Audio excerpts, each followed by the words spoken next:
చంద్రబాబు నాయుడు గారికి చెప్తా ఉన్నా, ఇదే పోలీసులకు చెప్తా ఉన్నా, పోలీసులు ఎవరైతే చంద్రబాబు నాయుడు గారి మెప్పు కోసం ఎవరైతే పోలీసులు చంద్రబాబు నాయుడు గారి మెప్పు కోసం ఎవరైతే టోపీ మీద ఉన్న సింహాలకు సెల్యూట్ చేయకుండా చంద్రబాబు నాయుడు గారికి వాచ్మెన్ల కింద పనిచేస్తా ఉన్నా ఆ ప్రతి పోలీస్ అధికారికి చెప్తా ఉన్నా, ఎల్లకాలం చంద్రబాబు నాయుడు గారి పరిపాలన సాగదు. చంద్రబాబు నాయుడు గారి పరిపాలన వస్తుంది. ప్రతి పోలీస్ అధికారికి కూడా చెప్తా ఉన్నా, మీ బట్టలు తీస్తామని చెప్పి ప్రతి పోలీస్ అధికారికి మీ యూనిఫామ్ తీస్తాం, నిలబెడతాం, దోషులుగా మిమ్మల్ని నిలబెట్టి మీ యూనిఫామ్ ఇచ్చి మీకు ఉద్యోగాలు లేకుండా చేస్తామని కూడా ఈ సందర్భంగా గతంలో కూడా లోకేష్ యోగడం సభలో కూడా ఇదే కామెంట్స్ చేశారు సార్. కానీ బట్టలు ఓడదీస్తామని అయితే అనలేదు లోకేష్. కానీ పోలీసులు జగన్మోహన్ రెడ్డి చెప్పినట్టు చేస్తూ ఉన్నారు అని చెప్పి గతంలో కామెంట్ చేసిన పరిస్థితి. పోలీసులు అంటే ఖచ్చితంగా అధికారంలో ఎవరున్నారో వాళ్ళ ప్రెజర్ ఉంటుంది కదా సార్ పోలీసుల మీద.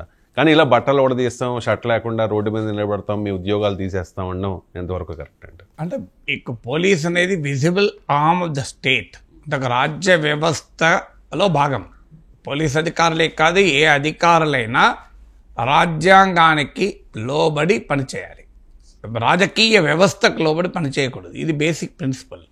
కానీ మన దేశంలో ఉన్న ప్రత్యేక పరిస్థితుల రీత్యా అనివార్యంగా, లేకపోతే ఏం చేస్తారంటే వాళ్ళని తీసుకెళ్ళి ఎక్కడో మారుమూల ప్రాంతంలో పడేస్తారు, లేదు వాళ్ళని ఏదో రూపంలో రకరకాల దాంట్లో ఇరికించగలుగుతారు. అధికారం నీ చేతిలో ఉంటే వడ్డించేవాడు మనవాడైతే ఏదైనా వడ్డించవచ్చు, బెత్తం చేతిలో ఉంటే కొరడా దెబ్బల కొరవా అంటారు కదా. సో అందువల్ల రాజకీయ వ్యవస్థ అప్రజాస్వామికంగా అధికార వ్యవస్థను వినియోగించుకుంటున్నది మన దేశంలో జరుగుతున్నది.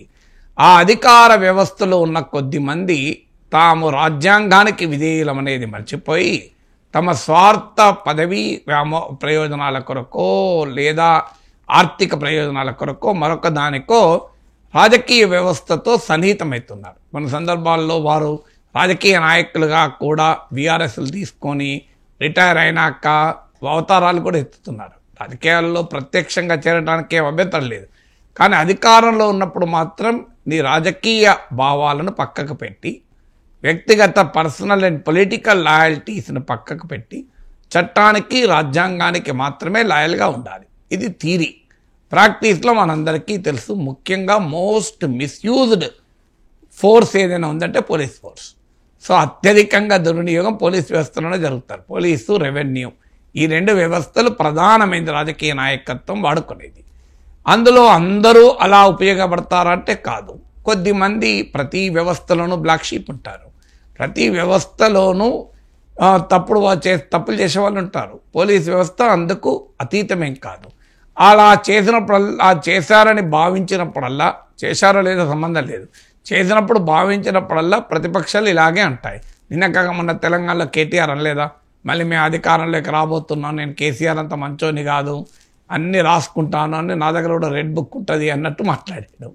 సో మీరు అన్నట్టు యువగలం యాత్రలో లోకేష్ కూడా ఇదే రకమైన ఆరోపణలు చేశారు, చంద్రబాబు నాయుడు కూడా ఇదే రకమైన హెచ్చరికలు చేశారు, ఇప్పుడు జగన్మోహన్ రెడ్డి కూడా చేస్తున్నారు. అందువల్ల ఇది రాజకీయాల్లో ఇలాంటి హెచ్చరికలు చేయడం అనేది తమ కార్యకర్తల మనోస్థైర్యాన్ని పెంచడానికి, తమ శ్రేణుల్లో ఉత్సాహాన్ని నింపటానికి, తామొక్క పోరాట వీరులుగా రాజకీయ వ్యవస్థలో స్రవంతులు నిలబడటానికి రాజకీయ నాయకులు వాడుతూ ఉంటారు. కానీ దానికి ఎక్కడో ఒక చోట ఒక లిమిటేషన్ అయితే ఉండాలి. ఇప్పుడు బట్టలు కూడా తీయడము, యూనిఫామ్ తీయడము, యూనిఫామ్ అనేది జగన్మోహన్ రెడ్డి ఇచ్చింది కాదు, చంద్రబాబు నాయుడు ఇచ్చింది కాదు. యూనిఫామ్ అనేది భారత రాజ్యాంగం ఇచ్చింది. So uniform has to be respected. Uniform తీసి పడేస్తా అంటే యూనిఫామ్ను అవమానించే హక్కు ఎవరికి లేదు. Uniform is a respectable thing.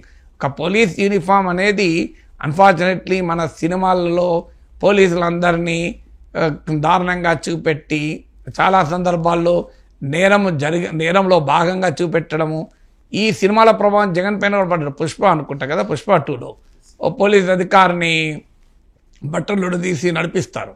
Same ఇప్పుడు ఆ పుష్ప ప్రభావమే ఉన్నట్టుంది.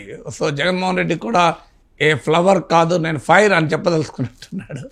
ఇది అందువల్ల ఆ పుష్ప ఇన్ఫ్లుయెన్స్ జగన్ పైన పడ్డట్టుంది. మధ్య అల్లు అర్జున్ సినిమా చూసినట్టున్నాడు. సో అందువల్ల బట్టలు కూడా తీస్తా అంటాడు. ఏం బట్టలు కూడా తీయడం ఎందుకు? అందులో ఏం బట్టలు చూసేది ఏమిటో అంత ఆనందమా? అసలు రాజకీయ నాయకులకి ఎందుకు ఈ కోరికలో నాకు అర్థం కాదు. మాట్లాడితే బట్టలు కూడా తీస్తాం. అసలు ఈ బట్టలు కూడా తీయడం మీద ఇంత క్రేజీ ఎందుకండి? మంచి మంచి బట్టలు వేసుకోవడం మీద క్రేజీ ఉండాలి తప్ప బట్టలు కూడా తీస్తానికి క్రేజీ ఏంటో నాకు నిజంగా అర్థం కాదు. సో ఇది ఒక రాజకీయ సంస్కారం అనిపించుకోవద్దు. ఎవరు చెప్పి మాట్లాడినా have some dignity in public discourse. Public డిస్కోర్స్ని ఇంత ట్రీవలైజ్ చేయాల్సిన, ఇంత వ్యాండలైజ్ చేయాల్సిన అవసరం లేదు. సీరియస్ ఇష్యూస్ చాలా ఉంటాయి ప్రభుత్వాల మీద ప్రశ్నించడానికి. సో అందువల్ల మీరు చట్టం ముందు నిలబెడతాం వారిని, మీరు చట్టాలకు అతీతంగా పనిచేస్తే చట్టరీత్యా మీకు శిక్షలు పడతాయి అనొచ్చు. కానీ యూనిఫామ్లు కూడా తీస్తాం, షూలు కూడా తీస్తాం, టోపీలు తీస్తాం, ఈ పని ఎందుకే? మీ పని మీరు చేసుకోండి, వాళ్ళ పని వాళ్ళు చేసుకుంటారు కదా. కౌంటర్ ఇస్తూ ఉన్న పరిస్థితి. ఒకసారి జగన్ ఏం మాట్లాడారు బయట.